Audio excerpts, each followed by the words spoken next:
నాకు కూడా గుర్తున్న చిన్నప్పుడు ఏంటంటే ఈ సాంగ్ బాగా వినేవాళ్ళం. వింటుంటే అసలు అనిత ఎవరు అనిత ఎవరు అని చెప్పేసి మేమే మా దోస్తుల మధ్యలో కూడా అనుకునేవాళ్ళం. అయ్యి అనిత ఎవరు ఏంటారా బాబు అని చెప్పేసి ఆ టైంలో స్టోరీ అనేది కూడా పెద్దగా తెలిసినది కాదు. సో అట్లా ఉండిందనమాట. సో ఇప్పుడు అనిత విషయానికి వద్దాం. సో ఇంతగా అనిత ఎవరు? నేను డిగ్రీలో చదువుకున్నప్పుడు నాకు నచ్చిన అమ్మాయి 2 సైడ్ లవ్ ఉండే. ఫస్ట్ ఆ అమ్మాయి మధ్యలో నాకు బ్రేకప్ చెప్తే లవ్లో ఎట్లుంటుంది కొత్త బంగారు లోకంలో అసలు మనం మనల్ని ఎదిరించేవాడు మనసు మన మాటినది ఏం చెప్తా చేస్తాం. నేను సరదాగా ఆ అమ్మాయి మీద ప్రేమతోటి అమ్మాయి నా ప్రేమను అంటే అమ్మాయి నన్ను లవ్ చేయకపోయినా మంచిదే, కానీ కనీసం నేను తనని ఇంతగానో సిన్సియర్గా లవ్ చేస్తున్నానని తనకు తెలియాలన్న ఒక ఉద్దేశంతో ఆ అమ్మాయిని ఇబ్బంది పెట్టాలని రాసిన పాట కాదు, జస్ట్ అనిత వింటే సరిపోద్ది పాట అన్న ఉద్దేశంతో చేసిన పాట. కానీ నాకు తెలియదు ఇంత హిట్ అయ్యి దీని గురించి ఇన్ని కథలు చెప్పుకొని ఒక సినిమా దాకా వస్తుందని, ఇదే ప్రపంచం అయిపోద్ది, ఇదే ఈ ఫీల్డ్లో కంటిన్యూ కావాల్సి వస్తుందని మనం అనుకొని వచ్చింది కూడా కాదు. ఒక సింగర్ కావాలని కోరిక బలంగా ఉండే, కానీ సినిమాలలో పోయి పాటలు పాడాలి పెద్దగా అట్లా ఇట్లా అని అది ఆ గోల్ తోటి నేను వచ్చినవన్నీ అయితే కాదు. కానీ ఒకటి ఉండే ప్యాషన్, మస్తు ఇష్టం ఫీల్డ్ అంటే. మనకు నచ్చిన నాగార్జున అంటే ఇష్టం కదా, నాగార్జున సినిమాకి ఎప్పుడైనా పాట పాడే అవకాశం వస్తే ఎంత బాగుండని ఆ కోరికలు మనసులో ఉండేది. కానీ ఆడికి పోవాలి, హైదరాబాద్ పోవాలి, ఇండస్ట్రీకి పోయి కంపల్సరీ చేయాలన్న అది మాత్రం లేకుండే. కానీ నా అనిత పాట నన్ను ఇక్కడ దాకా తీసుకొచ్చింది, చాలా ఇబ్బందులకు గురి చేసింది, కష్టాలకు గురి చేసింది. సినిమా అంటే ఏంది, సినిమా ప్రపంచం అంటే ఏంది తెలియజేసింది నాకు. అంటే అని తెలిసి వచ్చే వరకు కొంచెం టైం పట్టింది. అప్పుడు నిలకడలేని వ్యక్తిని, దోస్తులతో ఎంజాయ్ చేసినామా, పొద్దున్న లేస్తే టైంకి తిన్నామా, సాయంత్రం అయితే బీర్ రాయినామా అన్నట్టు ఆ ఫీలింగ్లో ఉండేటోడిని.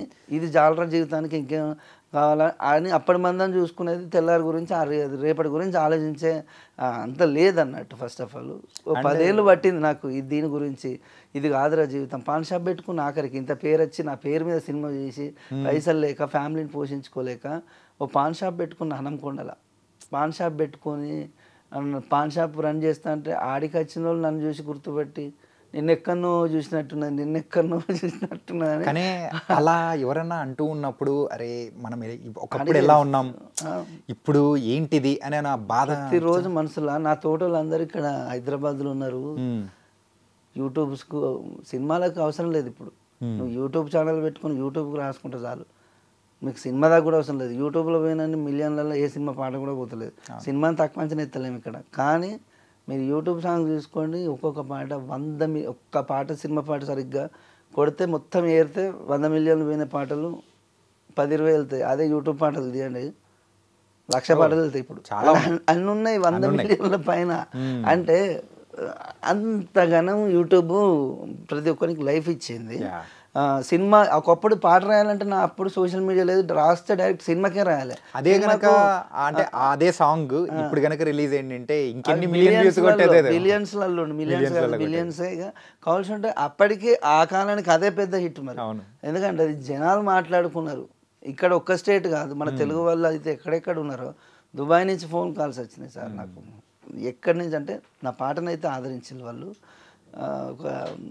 అదే నాకు ఒక మంచి ప్లాట్ఫామ్, అది నన్ను నిలబెట్టింది, ఇబ్బందులకు గురి చేసింది. ఆ పాట వల్ల నా సర్వం కోల్పోయినని చెప్పుకోవచ్చు. స్టడీని నేను ఇష్టపడే నా స్టడీని కోల్పోయినా, ఎన్నో ఇబ్బందులు పడ్డారు, ఎన్నో చేశారు. కానీ ఎన్ని ఉన్నా కానీ సో ఈ ఫైనాన్షియల్గా ఇబ్బందులు పడ్డాము ఇవన్నీ ఒక ఎత్తైతే అంటే పిల్లల ఆరోగ్యం అనేది కూడా సో బాగాలేదని కూడా విన్నాము. ఇప్పుడు ఎలా ఉంది ఏంటనా?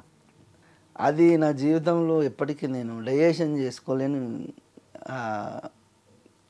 సిచ్యువేషన్. ఎందుకంటే ఒక కన్నతండ్రికి ఆ బాధ ఎట్లుంటుందంటే 2 పిల్లలకు మాటలు రావు. బేసిక్గా మన సింగర్, ఓకే, ఒక సింగర్ పిల్లలకు వాళ్ళకే మాటలు, నాకు దేవుడో ఇంత మంచి చక్కటి గొంతునిచ్చి నా పిల్లలకే మాటలు రాకుండా చేసిందని నేను ఎప్పటికీ నేను మా మిస్సెస్ బాధపడతాం. కానీ ఇక అదే తలుచుకుంటే మనం అక్కడే ఆగిపోతే వాళ్ళకు మనం కన్నందుకు వాళ్ళకి ఏదో ఒకటి చేయకపోతే మనము ఉండేందుకు అన్న ఒక ఉద్దేశంతో నేను ఒకటే డిసైడ్ అయ్యి ఆ లైఫ్ను ఆ జీవితానికి సస్తి చెప్పి కష్టము నష్టము కళామ తల్లిని నమ్ముకున్నాం మనం. ఆ కళామ తల్లి మనల్ని కాపాడుతున్న ఒక ముఖ్య ఉద్దేశంతో మళ్ళీ హైదరాబాద్కు రావడం. అంటే దీని గురించి మాట్లాడుకోవాలి మనం. అయితే మళ్ళీ మీరు రిటర్న్ వచ్చారు. సో మళ్ళీ అనిత సాంగ్ అది కూడా సెకండ్ వర్షన్ 2.0గా మీరైతే రిలీజ్ చేశారు. అది కూడా నేను రిలీజ్ అయ్యి ట్రెండింగ్‌లో కూడా వచ్చేటప్పటికి అబ్బా! నాగరాజన్న ఈస్ బ్యాక్ అని అందరూ అంటూ ఉంటే ఫుల్ ఖుషి అనిపించింది. అవును. నేను కూడా మంచి కంబ్యాక్ అనే చెప్పుకోవాలి. ఆల్మోస్ట్ ఆల్రెడీ కంబ్యాక్ అయినట్టు. ఎందుకంటే నేను ఈడికి వచ్చిన కాడి నుంచి చాలా సాంగ్స్ చేసిన. నేను చేసిన పాటలన్నీ ఒక పాటతోటి వాళ్ళ ఛానల్ మానిటైజేషన్ అయిన సాంగ్స్ చాలా ఉన్నాయి కొత్త యూట్యూబర్స్కి. ఓకే. మంచి సాంగ్స్ ఇస్తున్నాం, రీజనబుల్గా చేస్తున్నాం. అనిత పార్ట్ 2 సాంగ్ ఇది అనౌన్స్ చేసి 2 ఇయర్స్ అయింది. కావాల్సి ఉంటే ప్రొడ్యూసర్ దీన్ని చేస్తే గట్టిగానే చేయాలని బడ్జెట్ కాడకుండా ఇంత టైం పట్టింది. మంచిగా చేసిండు. వాళ్ళని కూడా నేను 100% సాటిస్ఫై చేసినని నేను అనుకుంటలేను ఇప్పటికి కూడా. ఎందుకంటే వాళ్ళు పాత మ్యూజిక్ అనేది పాత పాటకు ఫస్ట్ పాటకు నరాలలో వాళ్ళకి జీర్ణించకపోయి ఉన్నది.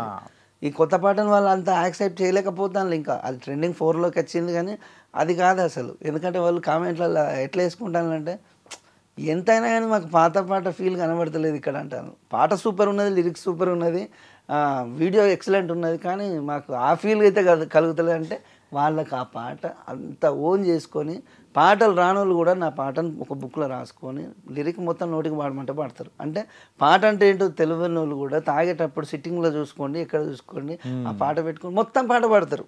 అంటే నోటికి అంత ఓన్ చేసుకున్నటువంటి పాటను మళ్ళీ దాంట్లో లిరిక్స్ చేంజ్ చేసే వరకు వాళ్ళ మనసు ఏంటంటే కొద్ది రోజులు టైం పడుతుంది దాన్ని యాక్సెప్ట్ చేయడానికి. కొంత టైం వాళ్ళకు డైజెస్ట్ కాలేకపోతాను.